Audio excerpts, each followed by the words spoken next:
आंतरिक चुनाव होते हैं आम सभा, जिसमें आंतरिक जो हमारा ढांचा संगठन का, इसके अंदर 3 साल में चुनाव कराने जरूरी होते हैं और हमारे चुनाव आज संपन्न हुए।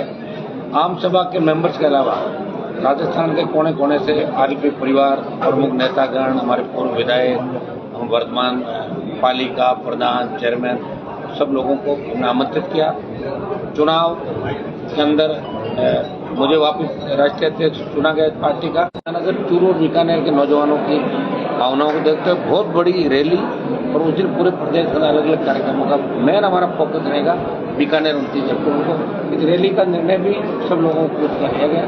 बाकी जितने भी मुद्दे राजस्थान के अंदर चल रहे हैं वो हमारे आंदोलन, जिस तरह लगातार आंदोलन हमारे चल रहा है, गैंगवार की घटनाएं जो राजस्थान को हुई, जिस तरह कुचामन के अंदर व्यापारी रमेश रुलानिया की गोली मार कर हत्या कर दी, और जो क्रिमिनल इस बात की सुपारी जिन्होंने सोशल मीडिया पर डाला, हमारी कोशिश रहेगी कि राजस्थान सरकार, दिल्ली सरकार से बात करके इंटरपोल के माध्यम से उन सारे आरोपियों को जो आए दिन राजस्थान में व्यापारियों को परेशान कर रहे हैं, सीएम को लगातार राजस्थान में धमकियां मिल रही है, इससे बड़ा दुर्भाग्य नहीं हो सकता।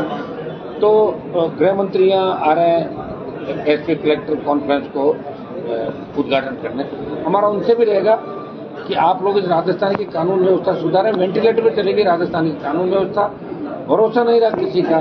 और जिस तरह कपासन के अंदर विधायक और विधायक के भाई ने सूरजमारी पर अटैक कराया, जिस तरह के हालात राजस्थान के अंदर बने, जिस तरह बीजेपी के एक विधायक को राजस्थान में सजा हुई और उपचुनाव हो रहा है, और जिस तरह विधायकों के, मंत्रियों के और उनके नजदीकी लोगों के नाम लगातार भ्रष्टाचार के अंदर आ रहे हैं, जिस तरह होटलों पे छापे पड़ रहे हैं राजस्थान के अंदर और उनमें वेश्यावृत्ति करते युवतियां पकड़ी जाती हैं, और वो होटल व्यवसायी एक मंत्री के रिश्तेदार और एक एडिशनल डीजी राजस्थान सरकार में, उसकी उस होटल के अंदर पार्टनरशिप है जालौर जिले के अंदर।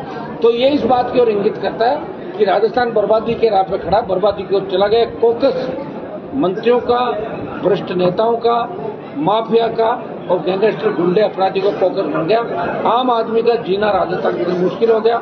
अभी जो ये क्राइम के आंकड़े आए थे एनसीआरबी के, उसके अंदर ये बताया कि राजस्थान रेप और गैंग रेप की घटनाओं के अंदर नंबर 1 पे आ गया देश के अंदर, लगातार नंबर 1 पे। दलितों पर अत्याचार, किसानों की आत्महत्याएं, नौजवानों की आत्महत्याएं, कोटा, जयपुर, सीकर के अंदर छात्रों की आत्महत्याएं इस बात की ओर इंगित करती है कि राजस्थान को एक मजबूत नेतृत्व की आवश्यकता है, मजबूत शासन करने वाले व्यक्ति की आवश्यकता है। भजन लाल जी जो हंसी के पात्र बन गए, जिनके नाम से शीघ्र ही चुटकुलों की किताब जारी होने वाली है, भजन लाल के चुटकुले, शीघ्र मार्केट के अंदर ऐसी अगर किताबें सीएम के नाम के आने लग जाए तो इससे आप अंदाज लगा सकते हो कि राजस्थान किस दिशा क्या हो जाए।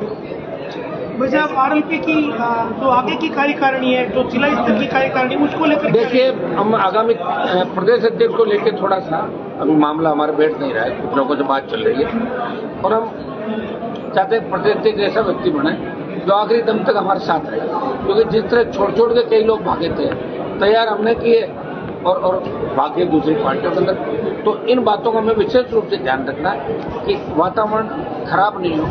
और प्रदेश अध्यक्ष का नाम, बाकी नाम हमने करीब चिन्हित कर लिए। जिलाध्यक्ष हमारे करीब फाइनल हो गए 41 जिलों के, और हम एक बार जिलाध्यक्षों की और प्रदेश अध्यक्ष और पूरी टीम की घोषणा एक साथ करेंगे। बाकी फिर वो समन्वय स्थापित करके जिलाध्यक्ष, प्रदेश अध्यक्ष, दूसरे एक हम युवा मोर्चा के अध्यक्ष की घोषणा करेंगे, यूथ का अध्यक्ष होगा, एक हम नया स्टूडेंट विंग आरएलपी पार्टी ने आज घोषणा करी है जो अपनी स्टूडेंट विंग राजस्थान के अंदर बढ़ाएगी पहले, उसके बाद आवश्यकता पड़े तो दिल्ली और अन्य प्रांतों के अंदर भी स्टूडेंट विंग हमारी बहुत फॉलो हो रहे देश के अंदर, तो वहाँ भी काम करेगी।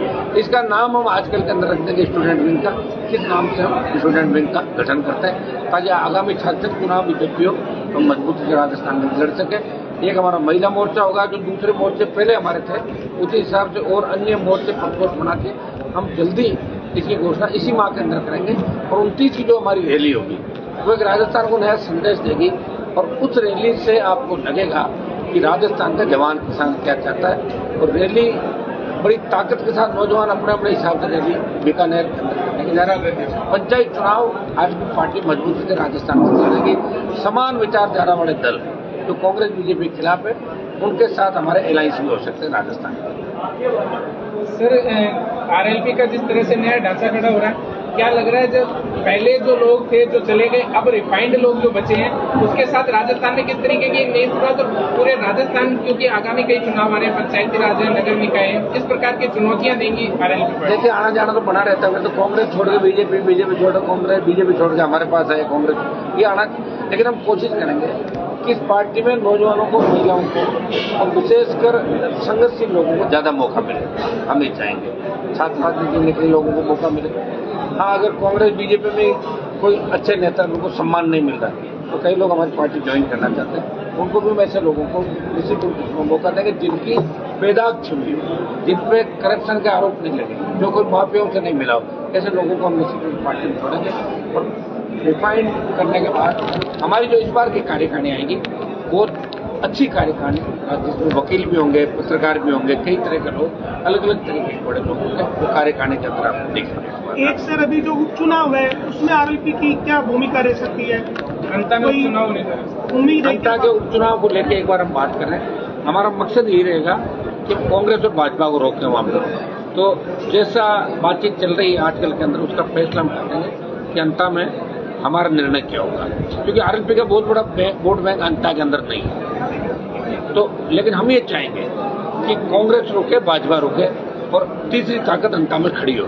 इसको लेके हम तमाम जो दल है दूसरे कांग्रेस, बीजेपी, उनसे बातचीत करके नया उम्मीदवार उतारने का प्रयास करेंगे। सर, नरेश मीणा भी आपकी तरफ उम्मीद की नजरों से देख रहे हैं, क्योंकि कांग्रेस ने तो उनको अलग थलग पटक दिया है, बीजेपी का वो साथ चाहते हैं। तो देवली उनियारा के अंदर उसको चुनाव लड़ना चाहता था, अगर लड़ लेता चुनाव जीत जाता। फिर भी मैंने सपोर्ट किया देवली उनियारा में नरेश का कि भाई नरेश को वोट दें सोशल मीडिया के माध्यम से, क्योंकि खेम सरकार चुनाव उस समय था, सोशल मीडिया के माध्यम से मैंने सपोर्ट किया। एक बार उनसे भी बात कर लें। सर, अंता के चुनाव में क्या नरेश मीणा आपको पार्टिसिपेट करना चाहेंगे? अभी तक कोई बात नहीं हुई, अभी कोई बात नहीं, बात करेंगे आजकल के अंदर। अभी तो फार्म भरने की 14 तारीख है लास्ट डेट। सर, आपने पिछले दिनों एसएमएस जाके घायलों से मुलाकात की, एसएमएस में कांड हो जाता है, उससे पहले अजमेर रोड पर कांड हो जाता है, अजमेर रोड। सरकार की व्यवस्था वेंटिलेटर पर, सीएम की मजाक उनके विधायक, मंत्री और पूरे ब्यूरोक्रेट कमरों में बैठ के मुख्यमंत्री भजनलाल के वही रील सुनता है कि मैं बुराइयों के साथ हूँ, मैं रावण के पक्ष में हूँ, मैं टेलीफोन को रिसीव लगा के मजाक, मोदी को श्रद्धांजलि, 25-30 उनके अलग बना रखा। वो कह रहे भजनलाल के चुटकुले वही सुनते हैं और वो उसमें हंसते रहते हैं। पूरा प्रदेश सीएम पे हंस रहा है। और दिल्ली वाले चूंकि इसलिए इनको नहीं हटा रहे कि दिल्ली में जिन लोगों ने इसको बनवाया अब वो अपनी बेइज्जती महसूस कर रहे हैं कि हटाने को पहले ही कहा था तुमने इसको क्यों बनाया, इसलिए वो चुपचाप बैठे। मुझे लग रहा है बिहार चुनाव के बाद भजनलाल को बदल देंगे राजस्थान के अंदर। कोई खुश नहीं है, न तो दिल्ली खुश है, न आमजन खुश है, न इनका खुद का समाज खुश है और न दूसरे समाज खुश है, न युवा खुश है, उन्हें राजस्थान ब्यूरोक्रेसी खुश है। चुनाव को लेकर वसुंधरा राजे और सीएम साथ में मिले, तो उसको क्या कहना चाहेंगे? वो तो इसलिए आए ना भाई, वसुंधरा के इलाके का चुनाव है, तो ये वसुंधरा के गले में डालना चाहते हैं और वसुंधरा इनके गले में डाल के वसुंधरा जी क्यों चाहेगी चुनाव जीते? वो तो चाहेगी ना बीजेपी हारे, तभी तो उनका चांस बनेगा। और ये फिर आपस में बैठ कर एक दूसरे के या गले की फांस कैसे बने, इसलिए साथ वहाँ पर तो ऐसा कई मामलों में देखा गया कि आरएलपी ने विपक्ष की भूमिका निभाई विधायक नहीं होने के बावजूद। तो जो विपक्ष की पार्टियां होती है वो आमतौर पर एकजुट होकर ही सत्ता के खिलाफ लड़ाई लड़ती है, तो यह कुछ मामलों में कांग्रेस थोड़ी अलग थलग दिखी। दिल्ली में लड़ी ना हमने लड़ाई, दिल्ली में इंडिया अलायंस के साथ ही हम वहाँ लड़ रहे। राजस्थान की कांग्रेस तो खुद गुटों में बटी, खुद ही एकजुट नहीं था, हम कहाँ से होंगे उनके साथ बताओ। अभी कुचामन करना तो कांग्रेसी नेता बैठे थे ना, मैं जब गया था धरना के साथ। जयपुर में सर एक मीडिया संस्थान पर हमला किया गया है, इसको लेकर देखिए, मीडिया संस्थान पे हमला करने का किसी को अधिकार नहीं, और जिन गुंडों ने हमला किया मैं उसकी भर्त्सना करता हूँ, चाहे कोई भी हो, कानून से बड़ा नहीं। और मैं तो ये भी कहना चाहता हूँ, जिस तरह की छूट आपने दे रखी है कि ये सेना बन गई, वो सेना बन गई, सेना तो एक ही भारतीय सेना, मजाक बना रखा कानून का।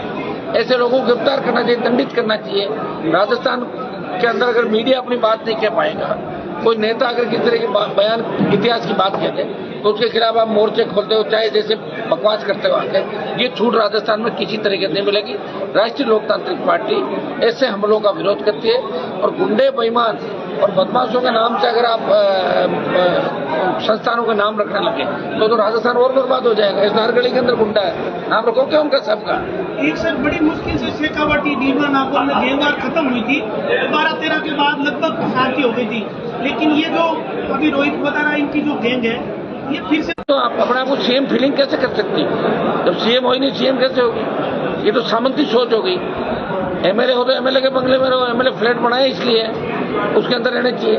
वहां तो सरकार ने एमएलए फ्लैट अलॉट कर दिए, कभी कोई डिप्टी सेक्रेटरी को, कोई आरएस को, कोई भजनलाल जी के ओएसडी को 15 बंगले वहां इस तरीके दे रखे हैं। बताइए, ये हालात है राजस्थान के। एक जो घर में उस समय पावर थी पीडब्ल्यूडी मिनिस्टर की कि वो मकान प्राइवेट व्यक्ति को भी दे सकता है। सरकार 2 दिए उन्होंने रिश्ता निभाया और 2 मकान दिए।